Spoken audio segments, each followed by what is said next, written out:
नमस्कार दोस्तों, आप सभी को स्वागत है अपने यूट्यूब चैनल नेशनल स्टडी में। तो आज हम साइंस का कतई जहर प्रश्न को कवर करेंगे, जो एग्जाम के लिए काफ़ी इम्पोर्टेंट सवाल है, जो हर साल एग्जाम में पूछे जाते हैं। मतलब कहे जाए तो बार बार एग्जाम में पूछे जाने वाला प्रश्न को कवर करेंगे। तो इस वीडियो को देखना मत भूलिए और दोस्तों के पास ज़्यादा से ज़्यादा शेयर कर दीजिए। तो चलते हैं क्वेश्चन की ओर। अब क्वेश्चन देखते हैं। आप लोग का क्वेश्चन का आंसर पता है तो आप लोग कमेंट बॉक्स में बताइएगा। अब आप लोग अंत में बताइएगा आप लोग कितने क्वेश्चन सही किए। कमेंट बॉक्स में बताइएगा आप लोग कितने क्वेश्चन सही किए। देखते हैं 20 में 20 सही कौन करता है। दम है तो 20 में 20 सही कर दो। तो पहला नंबर सवाल है कि किसी बल्ब से 1 मिनट में 120 कूलम्ब आवेश प्रवाहित हो रहा है तो विद्युत धारा का मान होगा। विद्युत धारा का मान क्या होगा? 1 मिनट में कितना सेकंड होता? 60 सेकंड होता बाबू। और दिया गया 120 कूलम्ब होता, तो 60 से भागा जब देंगे 120 में तो 2 हो जाएगा। क्या हो जाएगा? 2 हो जाएगा। तो 2 एम्पियर हो जाएगा। क्या हो जाएगा? 2 एम्पियर। करेक्ट आंसर भी हो जाएगा। एकदम very important question, triple star मार देते हैं।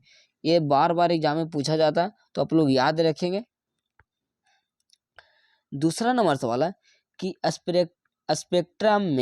स्पेक्ट्रम प्राप्त करने के लिए किसका उपयोग होता है? स्पेक्ट्रम प्राप्त करने के लिए किसका उपयोग होता? तो किसका होता? प्रिज्म का होता है। याद रखिएगा, करेक्ट आंसर डी है। ये भी कई बार एग्जाम में पूछा गया, फिर आप लोग से पूछा जाएगा। इसमें भी ट्रिपल स्टार मार देते हैं। सभी क्वेश्चन के लिए ट्रिपल स्टार है, तो याद कर लेंगे सभी।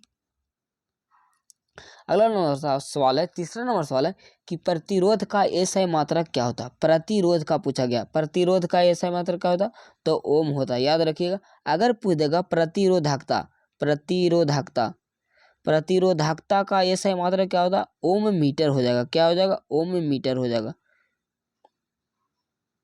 ओम मीटर हो जाएगा। याद रखिएगा, ये एग्जाम के लिए काफी इंपॉर्टेंट सवाल है, हर साल एग्जाम में पूछा जाता। अगर पूछ देगा ऊर्जा का ऐसा मात्रक क्या हो जाएगा? ऊर्जा का ऐसा मात्रक क्या हो जाएगा? तो जूल हो जाएगा। अब वोल्ट किसका मात्रक होता है? तो विभवांतर का ऐसा मात्रक क्या होता है? वोल्ट होता है। याद रखिएगा। आई एम्पियर कैसा किसका मात्रक होता है? तो धारा का होता है। याद रखिएगा। याद नहीं है तो कॉपी और पेन लेकर बैठिएगा और सभी क्वेश्चन को आप लोग नोट करते चलिएगा, नहीं याद है तो चलते अगला सवाल की ओर। चौथा नंबर सवाल है कि परिपथ में विद्युत धारा की माप किससे की जाती है? विद्युत धारा की माप पूछा गया। विद्युत धारा की माप किससे की जाती है? तो ए मीटर से की जाती है। ए मीटर है या आ मीटर लिखा होगा? आ मीटर आप लोग याद रखेंगे, तो इसका आंसर करेक्ट आंसर बी हो जाएगा। याद रखेंगे। 5वां नंबर सवाल है कि दाढ़ी बनाने में कौन सा दर्पण का उपयोग किया जाता है? मतलब कौन सा दर्पण को हम लोग उपयोग किया जाता है? तो दाढ़ी बनाने में हम अवतल दर्पण का उपयोग किया जाता है। किसके? अवतल दर्पण। करेक्ट आंसर क्या हो जाएगा? बी हो जाएगा। ये काफी इंपॉर्टेंट सवाल है, कम से कम एग्जाम में 10 बार पूछा गया है, तो देखा जाए तो काफी इंपॉर्टेंट सवाल है और फिर पूछा जाएगा, तो ट्रिपल स्टार मार देते हैं। याद रखिएगा।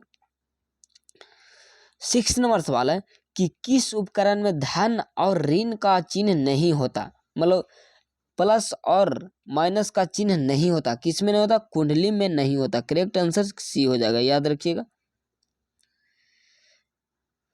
7वां नंबर सवाल है कि सरल सूक्ष्मदर्शी में किसका उपयोग होता है? सरल सूक्ष्मदर्शी में किसका उपयोग होता? तो उत्तल लेंस का होता है। क्या होता है? उत्तल लेंस का होता है। करेक्ट आंसर डी हो जाएगा, न कि उत्तल दर्पण। आप लोग याद रखिएगा। क्या हो जाएगा? उत्तल लेंस होता है। याद रखिएगा। अगला नंबर सवाल है कि नीला थोथा या तुतिया का रासायनिक सूत्र क्या होता है? नीला थोथा या तुतिया, इसी को बोला जाता है तुतिया। तुतिया का सूत्र क्या होता है? तो CuSO4 5H2 होता है। करेक्ट आंसर क्या हो जाएगा? बी हो जाएगा। याद रखिएगा, ये काफी इंपॉर्टेंट सवाल है। दम जो भी सवाल लेकर आए हैं, जो मोस्ट इंपॉर्टेंट सवाल है, सभी एग्जाम में बनने वाला सवाल है, तो सभी क्वेश्चन को जल्दी से याद कर लेंगे मेरे प्यारे बच्चों। जितने भी स्टूडेंट देख रहे हैं वो सभी क्वेश्चन को याद कर लेंगे। नहीं याद है तो कॉपी में आप लोग नोट करते चलिएगा।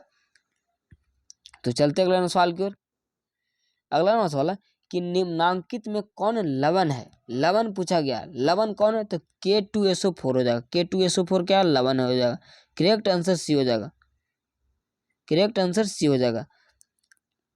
INOH क्या है, तो ये क्षार हो जाएगा, यह भी क्षार है, याद रखिएगा।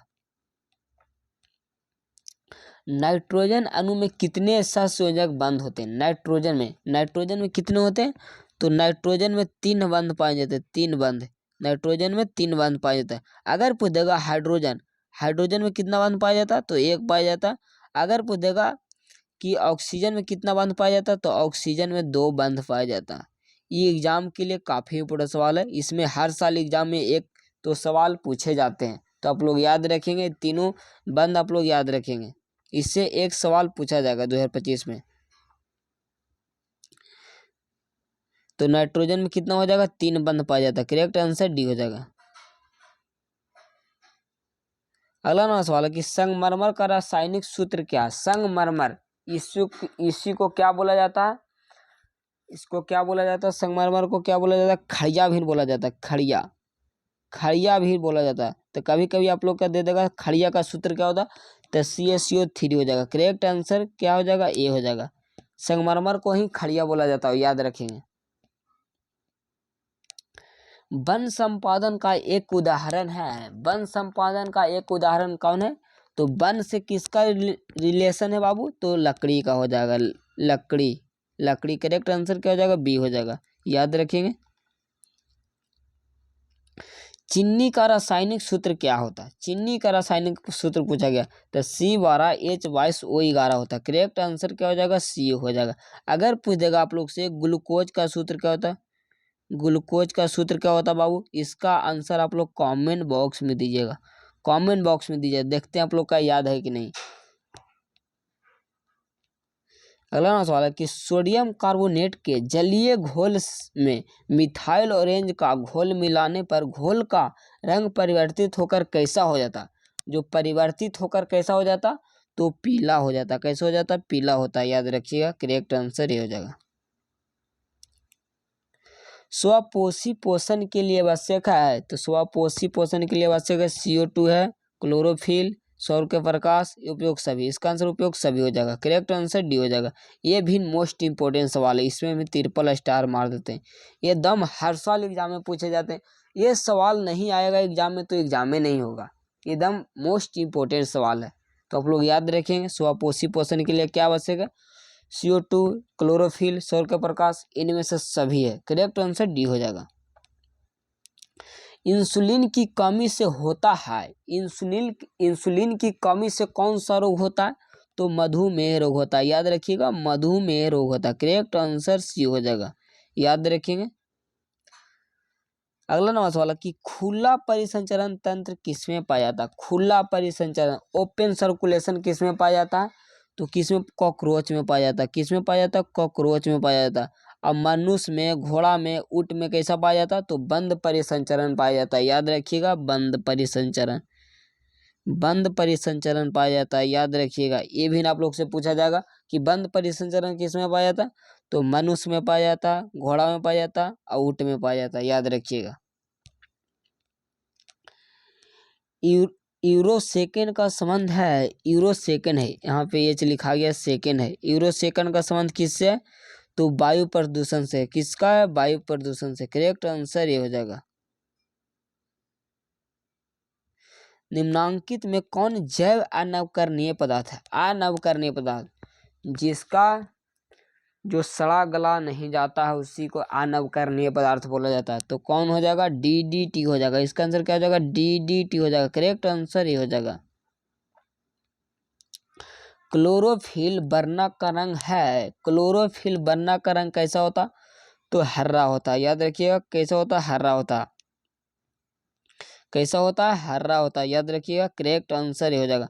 तो आप लोग का वीडियो कैसा लगा आप लोग कमेंट बॉक्स में बताइएगा। आप वीडियो को ज़्यादा से ज़्यादा अपने दोस्तों के पास शेयर कीजिए। बस आप लोग से एक ही विनती है कि वीडियो को ज़्यादा से ज़्यादा शेयर कीजिए, लाइक मत कीजिए, सब्सक्राइब भी मत कीजिए, बाकी आप शेयर कीजिए बस। तो आज के लिए इतने ही, फिर मिलेंगे अगले वीडियो में। तब तक ही जय हिंद, वंदे मातरम।